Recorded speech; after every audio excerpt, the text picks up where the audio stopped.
we are back on the Christian Music Guys, and our next person that we are chatting with this evening is Sir. Welcome. Thanks so much for chatting with us. Oh my goodness, thank you so much for having me. I know we've been going back and forth, and it's such an honor to be able to chat with you. I'm excited. Yeah, so I'll get how we got introduced to you in a second, but I'm sure you get this quite a bit, and I'm sure pretty much everybody that tries to say your name gets it wrong. So evidently, obviously, that's not your first name. Right. But what is the meaning of Svrcina? Yes, so I did not make it up. I didn't put a bunch of letters in the alphabet together and say, voila. Svrcina is my last name, and you pronounced it beautifully, so thank you. I appreciate that, but no hard feelings if it ever doesn't come out right. Right. But my dad's side of the family, like my family heritage is very like Eastern European, so the nationality is Czech. And my family's got like Czech, German, Polish, like Bulgarian. It's just kind of a European soup a bit. And then even the spelling of Svrcina the way it is now is technically simplified from whatever like generation first came to America, because the pronunciation is supposed to be like Svrcina, and there are a few other letters in it that make it look even more confusing. But Svrcina, it's been spelled that way for at least 2 or 3 generations. So, but the heritage is Czech. Interesting. Yeah. Well, we were introduced to you back in 2020 with a guy named Tommee Profit, and you were on a Birth of a King Christmas album, and you did a duet with Mr. Torrin Wells, Oh Holy Night, and we heard that version, and we were like, holy smokes, who is, I mean, we knew Torrin. I was like, who is this girl singing with him? And we were just like blown away, because that's our favorite Christmas. All 3 of us, that's our favorite Christmas song. And that's one of our top favorite versions of Oh Holy Night. And so we were like, who is this? We got to figure it out and get her on, and did some research and, been listening to your stuff, and we like it. And so, I guess, if some of our listeners and viewers are not familiar with you, tell us a little bit about yourself. And we heard, you have a great story to tell. Yeah, awesome. Yeah, thank you so much. The Tommee Profit album was seriously, to this day, it's like one of the greatest honors of my life, and it's been a very humbling experience in every way, just being a part of that project. And I remember that album was Tommee had been wanting to do a Christmas album for like 20 years, and he pulled the trigger and started the process in 2020 during COVID, and the album, the recorded version of everything, was released towards the end of 2020. So there was some really beautiful music that came out of that time frame that was really difficult, and I do feel like that album was one of those things. But I'm so glad that you guys enjoy that version. That means a lot. But as far as a bit of background on me, I am originally from Dearborn, Michigan, so from the Midwest, a little outside of Detroit, and grew up in church. My mom's side of the family was more creative, and nobody really did it professionally necessarily, but my mom would sing on the worship team at our local church. My dad would help run sound. And so there was a love of worship and definitely a love of music there. And there was a children's pastor when I was 6 that was just very like sensitive to like young people's giftings, and just would give various opportunities to serve even in children's church. And I think because he knew that my mom was on the worship team and my dad was running sound, I have one older brother, so he was like, hey, why don't you lead worship for children's church, and then your brother can run sound. And so I remember standing next to a transparency projector, leading Here I Am to Worship, and that was like the first time I ever sang in public, very nervously, I would say, for sure. But that was really something that sparked and just kind of like called out a gift that was on the inside of me that has been a joy to cultivate over the years. But growing up in church, and then I really fell in love with like country music initially, and so I started in the music business doing country music. But it's been a long evolution. Moved to Nashville, signed a publishing deal when I was 13 years old, and that was really the start getting into the music space. But I've been an independent artist for 10 plus years, and my faith is a huge part of all of the music that I've created. But some of the music has stronger overtones or undertones than others, just because I really have a passion for the creativity in music being a vehicle to reach people that may not set foot in a church initially, but just sharing the love of Jesus through music and creativity. So I'm based in LA now. It's been definitely a winding journey, still doing the independent artist thing, and creatively the style has evolved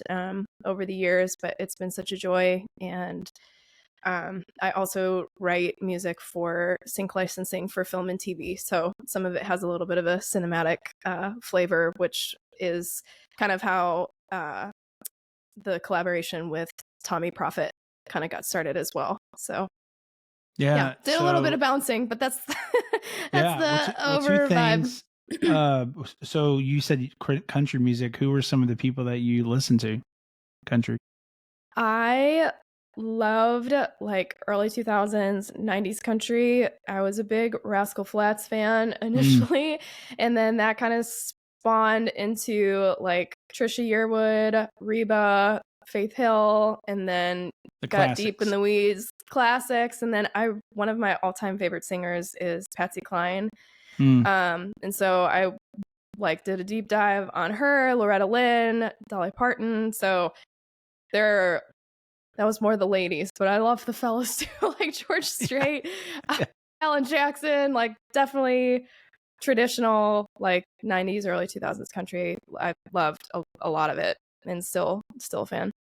Yeah, Rascal Flatts, they're doing like a reunion tour, like next month, I think they start. So, oh dear Jesus. Yeah. So much. Yeah, I saw they just released a track with the Jonas Brothers, and it felt so classic. Yeah, they actually vibing. So their very first show since they quit was the inauguration recently. They were there and they sang, and then they all announced that they were doing this huge tour, and I was like, sweet. Yeah. Getting the fellas back together.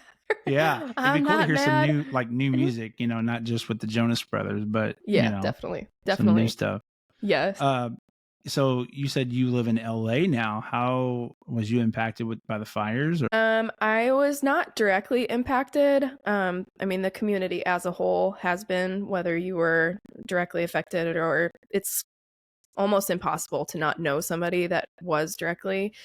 The area that I live in specifically didn't experience any damage per se, but I definitely had friends and people that I've gone to church with that had suffered loss of some kind or got displaced. So it was definitely a pretty weird way to start 2025. I think for a lot of people too, because I've had quite a few conversations with friends that are here, it's been beautiful to see the humanity, and especially like the church here as well, really pull together as a community and really love on people, whether inside the church or out, just anyone that's been affected or impacted.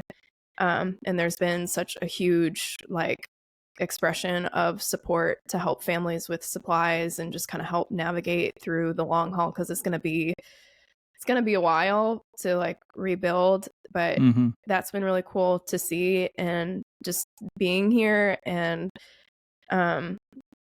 I'm grateful that where I live was spared, but to also be present and be available to be able to help however I can and serve the community in whatever way.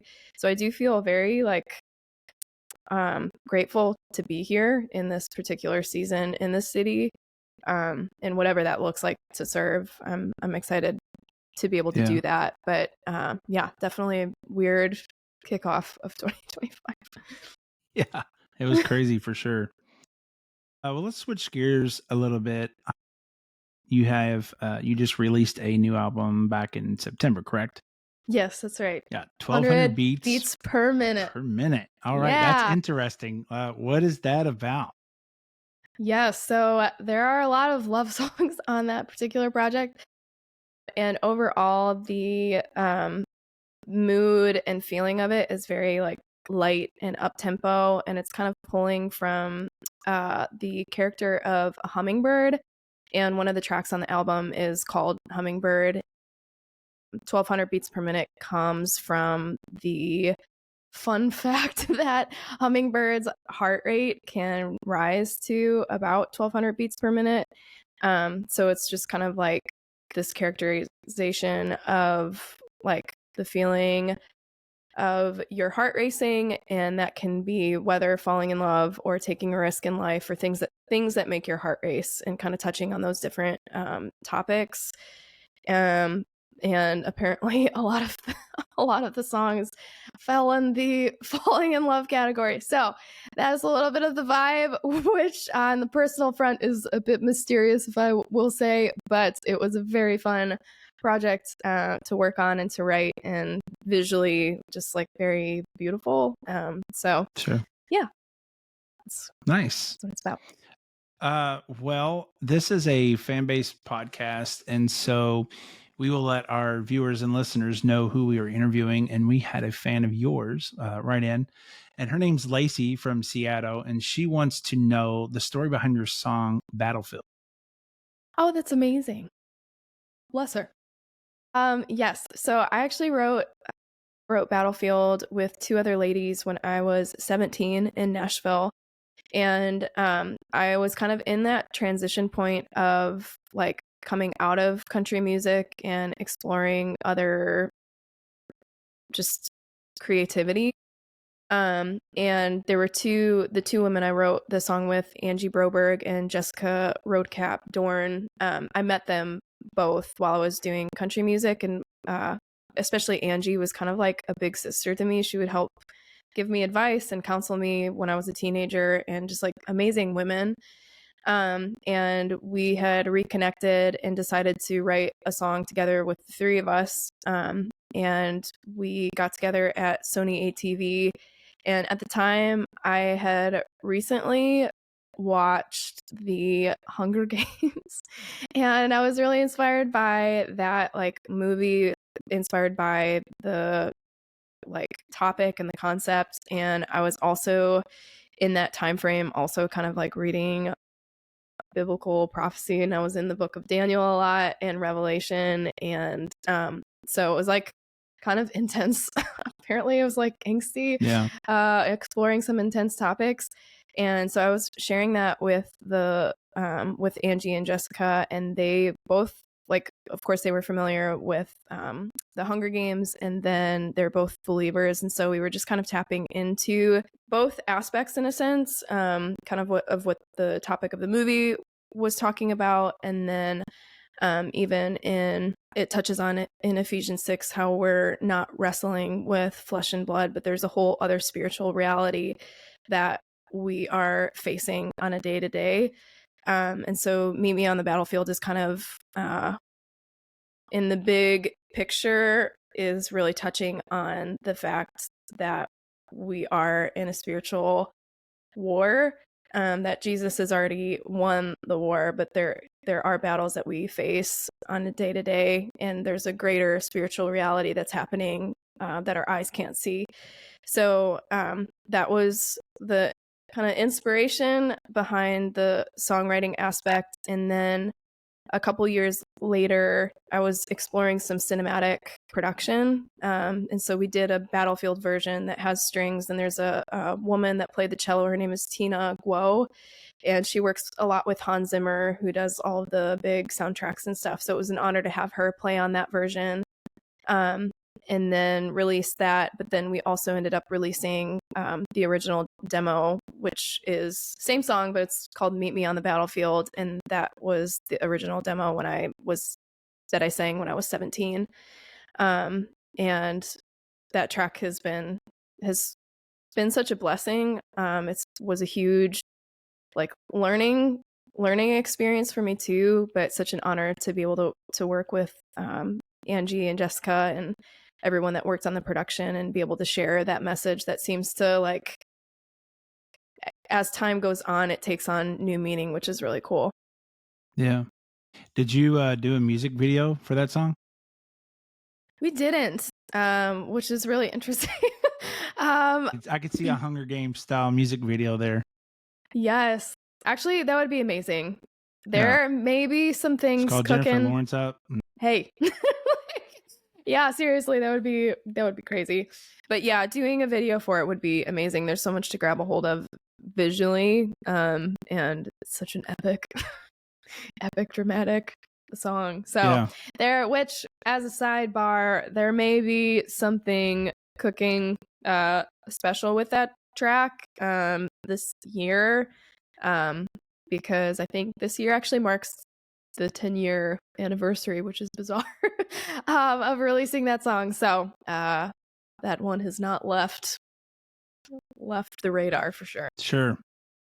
Now, you had mentioned it a few times, and your music does have a lot of cinematic feel to it.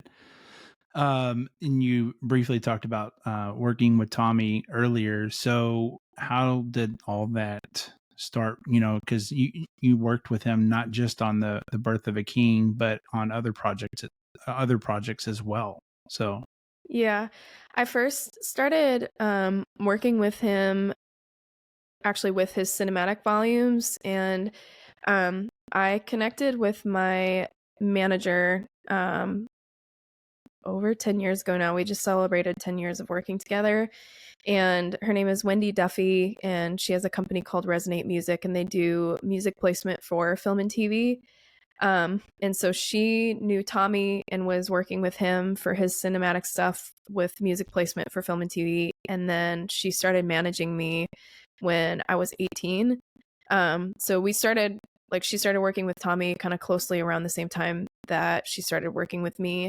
And I didn't know anything about music licensing before meeting her, actually. And right before I met her, I was like kind of on the cusp of quitting music altogether. I felt, because like I was done doing country and it was kind of in this like weird crack. I didn't really know what to do. I had just finished high school and I'm like, well, nothing. It just felt like it was like a bit at a crossroads. And when I met her, it was really just, that relationship is one of the greatest gifts in my life, like business and far beyond. I've learned so much from her. So after meeting her and kind of learning about this space of like sync licensing, I was exploring more in the territory of cinematic musically. And actually also at the church that I was going to at the time, the music director also had done some film scoring. So he was cinematically influenced. And so we started experimenting together. So the first EP that I did was actually with Michael Whitaker. He was the music director at the church. And so the timing of that worked great with meeting Wendy and working with her, and then meeting Tommee and starting to write more in that cinematic, like dark space. And especially in Nashville, it seemed like at that time there was kind of this like underground indie vibe, that there were a bunch of people that were all kind of coming up and doing the same thing together. So there was a lot of inner collaboration with that as well, which was super fun. So that is still a thing for me, and I'm a very like emotive singer, very emotional. I love big cinematic emotional vibes, so never have to pull my arm for that. But yeah, so I'll do that with other producers here or in Nashville, and there's a great community that's kind of in that same space. Yeah. Did you say earlier that you have done like your music? I guess you do movies and stuff. Did I misunderstand you? Or? No. So yeah, my manager's company, they place music and work with music supervisors that do music placement for film and TV. So I have had, there's a song that I released called Upside of Down, from a project called Orchards. That was in a movie on Amazon Prime called The Other Zoe. And then I've had songs in shows like There's a show called Containment, Station 19, Selling Sunset, Love is Blind, and some of the like young adult reality show vibes, and some ad placements for like The Good Doctor. There's a new show called Doc, that I had some music that was serving as the background music for the ads. So in that lane vibe, general space, which has been awesome. And it's kind of a fun, like writing for that specifically is a fun hat to put on, because I feel like it kind of sync licensing and writing to pitch for film and TV. It kind of, there's creative freedom musically, but with the themes and with lyrics, it feels very universal, to where it's kind of touching on different aspects of human nature and things that you wrestle with as humanity. That's kind of a little bit different of a hat to put on when you're just like writing about your own life or writing worship or something like that. So it's interesting because we've talked to several artists before. I guess indie artists and people that are not even artists. They just write music and compose music for movies. We recently talked to a guy named Jacob Yaffe. Cool. He did the music for Brave the Dark. It was an Angel Studios film, but he's done all of he does all the music for the New Wonder Years. He did it for the Bel Air show that was on Peacock, and all these other shows. And I was like, dude, that's so cool. To be a Christian and still be like in Hollywood doing all the music for, all these shows and stuff. So that's pretty interesting. That's so exciting. Yeah. I love it. So, you did another project with I guess a CCM legend, Darlene Check. How was that? You had pinched yourself a few times? Many times. It's like, that was insane. I went to Australia for the first time in 2023, and that is like a whole other plot line. Yeah. There's a gentleman that I connected with at a ministry event that's been like a mentor. His name is Anton Becker. Kind of like mentor, spiritual father, and just super kind. Been very, very generous with his time and just his wisdom. And because of him and several others, my music started playing on Christian radio in Australia. And so there was an invitation that came to play a few shows. I had opened up for Jeremy Camp on a handful of dates. And then I had the joy of meeting Pastor Darlene during that trip. And then it was interesting because while the trip was happening, I just like really quietly just felt like the Holy Spirit whispered, I'm saving the best for last. And then it was so crazy. Anton, my mentor, and Pastor Darlene worked together, and that's how I met her. And so she texted him, and she was working on this 30-year anniversary project, the 30-year anniversary of Shout to the Lord. And so she was putting this album together with 30 songs, some that she had already released and some new ones. And she texted Anton and asked if I would be interested in possibly doing a duet version of Worthy is the Lamb. And it ended up being that day fell like literally the day before I left that trip. So it was quite literally, the whole trip was amazing, but I felt like that was a nice wink from heaven. I was like, so surreal. And I've collaborated with a lot of people, but I've never actually sung in the same room, like in real time doing a duet. So even like the Oh Holy Night track with Tommee Profit and Torin, we sang our parts separately and then did the video together, and of course we performed together, but the original recording was done separately, and so it was like such a surreal experience to have like the microphones facing each other, and I was literally facing her.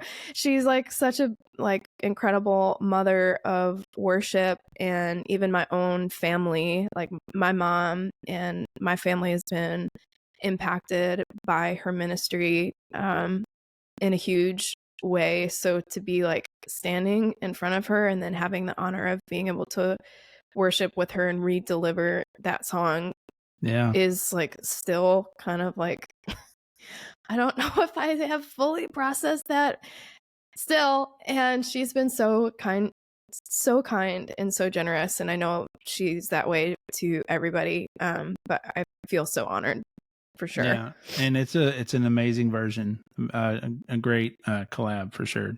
Thank you so much. Yeah, and I just lost my train of thought. I was going to say something else. Oh, no worries. I know what that feels like. We're not on live TV. Yeah, amen. No, I totally feel yes. Stuff goes right out the window. It was about. Oh, okay. Here we go. So when you came back from Australia, did you put on a Australian accent? No, I didn't. Unfortunately, I am like so scared of trying to do accents because I feel like no matter what comes out of my mouth, it's going to sound the exact same. Butcher it. Yeah, exactly. The only thing, for whatever reason, I apparently have like an unidentified accent on the word really. And I don't know. I don't know why.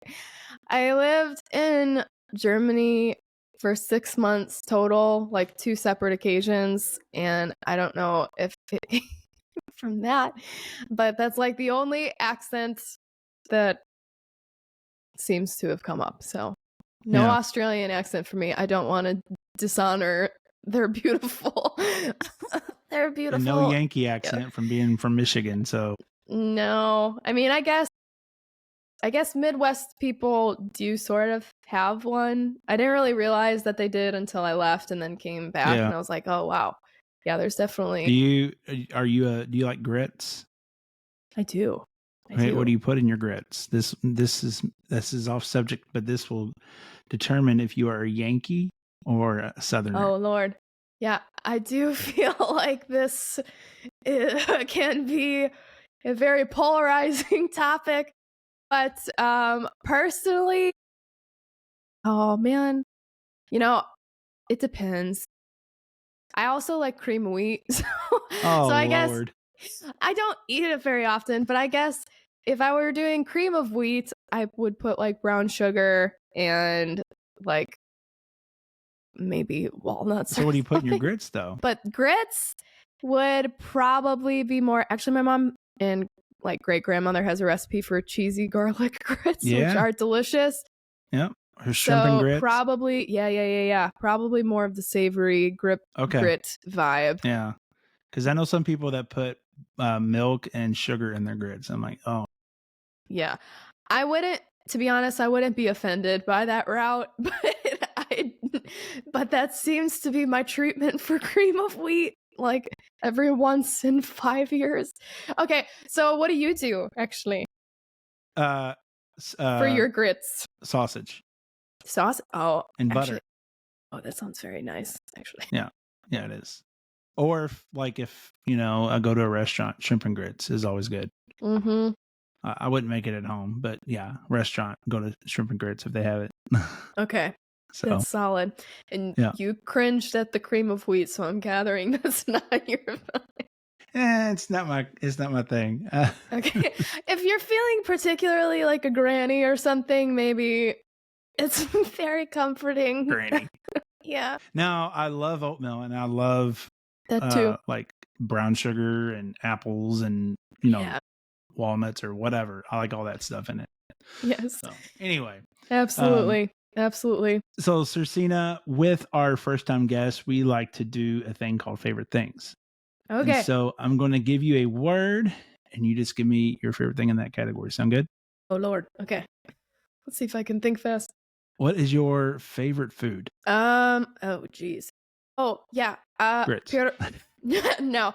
It is pierogis, which is like a Polish dumpling with like you can put different things in it. It's called pierogis down south. Yeah, that's fair. Yeah. Absolutely. But those are all time like my favorite meal is like pierogis and sauerkraut and sausage, like German sausage, kielbasa. Yeah. Anything in that space, like my German European potato salad is awesome too. Oh, yes, it is. Yes, it is. My, German pretzel. My stepdad is from Germany, and he's lived in America like pretty much his whole life, and his accent is so strong, and his mom's accent is really strong. Really? Yeah, but he really, and he makes really good German potato salad, and yeah, it's really good. Oh my Lord, that all sounds fantastic. Yeah, pierogies are good. You get buy them frozen at the store, but we've had them a few times in restaurants. Yeah, homemade. And they usually serve homemade. them with like sauteed onions and stuff and sour cream. Yeah. Absolutely. Absolutely. And you can do like the sweet and savory vibe with those too. But to be honest, I don't think I've ever had them sweet. What would you put on them? Like on the inside, I think you can put like fruit in them, like cherries or something. Mashed potatoes are better. Yeah, and bacon and cheese. Bacon, yeah, the good stuff. Yeah, absolutely. Yeah, homemade vibes. I've only made them once, and it's kind of my mission in life to learn how to make them. Yeah. Yeah, I mean it's like a ravioli, but stuffed with mashed potatoes and garlic and I feel like whatever. Every culture has almost has some sort of like dumpling vibe. So I guess that's the Eastern Euro version of it, and it makes the heart super happy. Yep. What is your favorite movie? Oh yeah. It's Heidi, which is a children's movie. Okay. Yeah. I think that's a first. Probably. Yeah. I also like Walk the Line is one of my favorite movies, which is the story of Johnny Cash and June Carter. And then I do like the Chronicles of Narnia. There's a couple, but to be honest, like I don't mind doing intense movies, but my heart is very sensitive and I can only take so much. So Heidi is a good reset, which is basically, it's based off of a book, but it's like a little orphan girl in Switzerland that gets placed with her grandfather and then gets pulled away from her grandfather, and then she's all homesick, and then it has a happy ending. It's a very heartwarming story. Yeah. I mean, I get it. Hunger Games, Heidi, that's the same kind of vibe there, Definitely. I have one older brother and he's in the Navy. So he's like super intense. So I'm mentally prepared for whatever we watch ends up being like maximum intensity. So I can do a dose of that vibe, and then I have to go home and then kind of just watch something in that realm of Heidi or very lighthearted. Indeed. So do you have a favorite movie? Several. Yeah. I don't know. I mean, one of my all-time favorites, it's a kid movie, Willy Wonka. I love Hook with Robin Williams. And like serious movies, Shawshank Redemption. Okay. The Green Mile, But yeah. Yeah, those are some classics there. Yeah. I love it. Do you have a favorite show that you like to watch or binge? I don't watch like a lot of TV, to be honest, but I kind of I got sucked into a show called Heartland, which is like a horse show. It's very family oriented, which is also lighthearted. So that's kind of like, I guess, a guilty pleasure, or like the Great British Baking Show. Yeah. Yeah, that show's vibe, especially the kids version of Great British Baking Show. They are hilarious. Yeah. And so, yeah, but I don't watch a ton of TV. And I never really have. But yeah. Yeah. If I had to go for something, it would be in there. Do you have a favorite musical artist of all time? Of all time? That is challenging. Definitely an artist that has really impacted my walk with God throughout my life. His name is Jason Upton, and I love his songwriting so much. Like a lot of his songs have really like coincided, or I've gone back to, or God's spoken to me through his music. And he has an EP called Remember that has like carried me for a very long time that I love. But I love with his songwriting, he kind of like is unique in that I feel like sometimes he writes songs either coming from perspectives of different like Bible characters, or kind of talks about things that they might be thinking or going through, or that conversation with God in that particular character. And yeah, that always hits home. But I also love like Justin Bieber. And I do love music, and I really love honestly anything like intrinsically cultural. I feel like I go in waves of just a variety of different vibes, but I've been on like an Afro gospel kick for a little while, and all of the artists that are coming up in that space have been really inspiring to listen to, like Lima Blaze, Marzu, there's some Sally, there's some ladies, Anatoria. I feel like there's a lot in that space that are really wonderful. But like to the day I die, hardcore fan, definitely Jason Upton is one of those people. He's for sure. Great. Yeah, definitely. Do you have a dream duet? Honestly, I would be delighted to do a duet with Justin Bieber. For sure, that would be a vibe. I do also love, as a vocalist, Celine Dion would be like a low-key dream for sure. Like Tori Kelly. Yeah. Any of those. Yeah, Celine's documentary is very sad, but it's a good one. Yeah, I don't know if you saw it, but I did. I watched it with my mom over the summer, and it is really heartbreaking. Yeah. But she sang at the Olympics and did amazing. Yeah, she did, which is beautiful, like testament to her perseverance and her grit for sure. Yeah. Yeah. Do you have a favorite ice cream flavor? Oh Lord. I'm a pretty I'm so sorry. Maybe chocolate chip cookie dough, or like Reese's, or something that has chocolate in it but is not chocolate ice cream. I don't love chocolate ice cream. Okay. But sprinkled in is great. With the good stuff. Yeah. Yeah. Or like toffee or something, which isn't really like narrowing it down that much, but it's general vibe. But what about you? Cream of wheat and some ice cream? Yeah, pierogi ice cream. Sure. That would be tasty. My favorite is cookie dough or cookies and cream. Okay. Yeah. Absolutely. Or those two together would be amazing. I mean, absolutely. If you get the multi-scoop, you get the best of both worlds. Yeah. Yeah, absolutely. Yeah. Oh my gosh. Do you have a favorite podcast? Christian music, guys. Oh my Lord.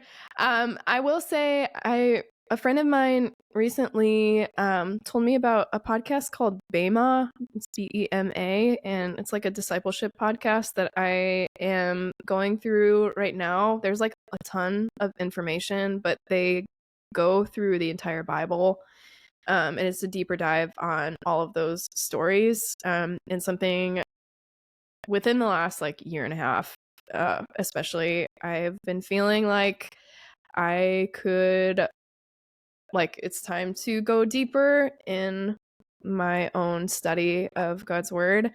And that's been definitely a helpful podcast to kind of in tangent while I'm reading the Bible to listen to that, because there's so much rich information and cultural history and context to go with all of these stories that like not aware of, and it adds so much depth to just your walk with God. So that is one that has been wonderful as of late. Yeah. Well, you passed your favorite things. Congratulations. Wow. There were some interesting answers, but you know, Heidi and cream of wheat, that'll be fine. Yeah. Feel free to edit out the cream of No, that's gonna be a reel. And we're gonna hashtag cream of wheat. Oh no, not the cream of wheat. Oh Lord. On what I was on my radar of what we were gonna talk about, it definitely wasn't that. I haven't thought about cream of wheat in years. We're gonna make cream of wheat great again. Yeah, absolutely. Oh, I'm sure that will get some impassioned comments if you do, though. Okay. So have you ever thought about doing a full-blown Christmas album? That has come up on a few occasions, and I absolutely would. I feel like in the wake of Tommee's epic album, I would just need to figure out, and I mean, there's Christmas music is the gift that keeps on giving for sure. Just find and really sit down and find what kind of color and like what my artistic contribution would be to that space. But I would love to. And actually, my grandma on my mom's side of the family, again, like nobody in my family did music professionally, but my mom's side of the family definitely has more of that creative gifting. And my grandma would write like poems. She would write children's stories, books, and songs, just as like a hobby. And she wrote a Christmas song that is honestly really beautiful. The melody is really beautiful. And I had recorded like a demo version of it when I was like 16 or 17. And I am sad to say that I kind of messed up the lyrics of her song. And I feel like I definitely, first of all, it's a gorgeous song. And second of all, I feel like I owe it to her to fix my error. Yeah. So I would love to do a version of that. It's really beautiful. It's called The Difference. Okay. So yeah, I absolutely would do a Christmas album. Have to figure out what that vibe is. But I think I'm gonna do it. If Tommee did the music and you did, did the singing, that would be sweet. That would be sweet. Absolutely. It probably still would be in that kind of like cinematic, like ambient, angelic vibe. For sure.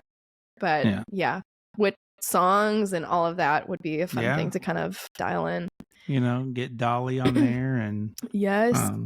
Whoever else, she's got to be a permanent fixture on every project.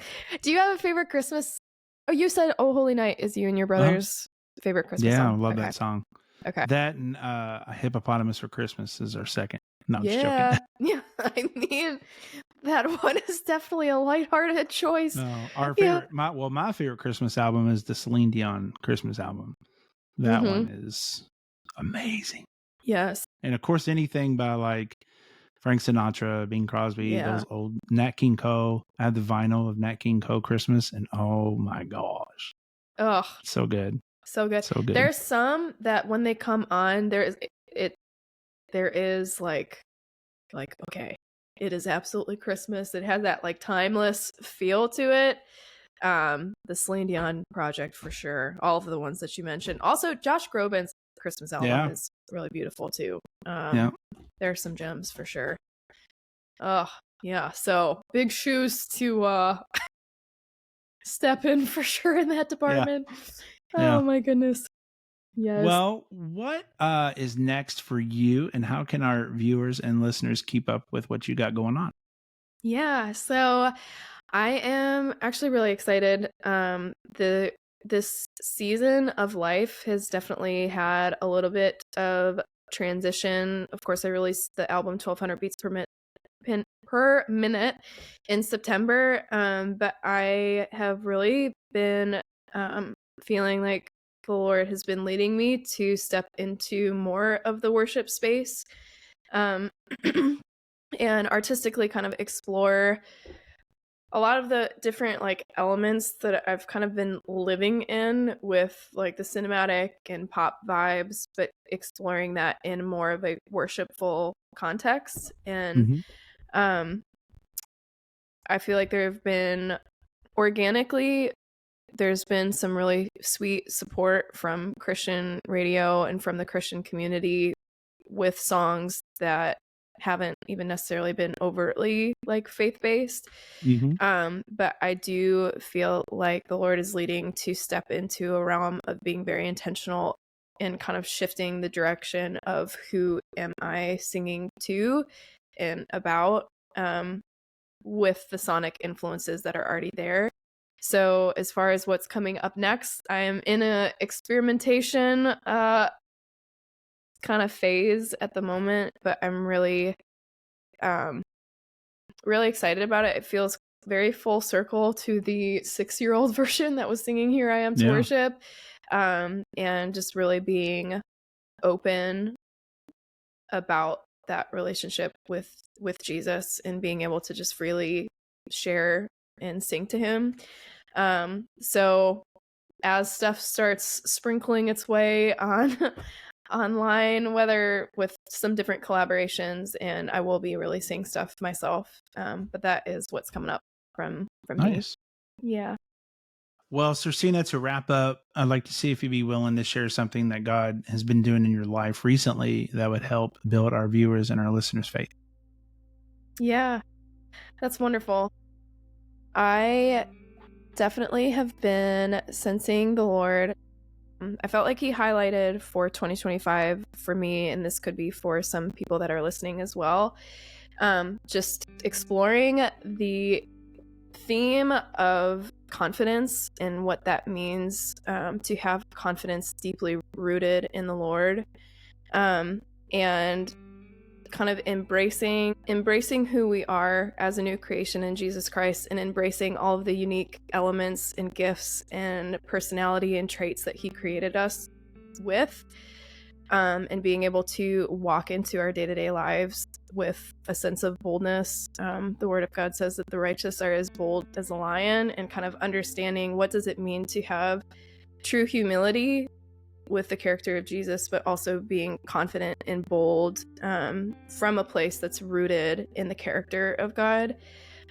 So that's kind of my mission for the year, but and I pray for anyone listening that has either been walking with Jesus for a long time or even for a little bit of time, that God he's the King of Kings and the Lord of Lords, and he's put so much on the inside of each one of us that is meant to come out, and we're meant to shine brightly and be a city set on a hill for him. And that I just pray that the Lord gives each person that's listening or watching courage and confidence that is deeply rooted in the character and nature of God. Yeah. Well, Svrcina, thank you so much. Your latest album, 1200 Beats Per Minute, is out now. Stream it. Do you have this available on vinyl? Maybe? This one is not available on vinyl. I will keep you guys posted. The one project that I had put on vinyl was Orchards, but this one is TBD. So, yeah. But for now, it's all just on all of the streaming and download platforms, and YouTube. Awesome. Well, thank you so much for chatting with me. But thank you so much, Jacob. Thank you so much for having me and chatting with me. It's been a pleasure.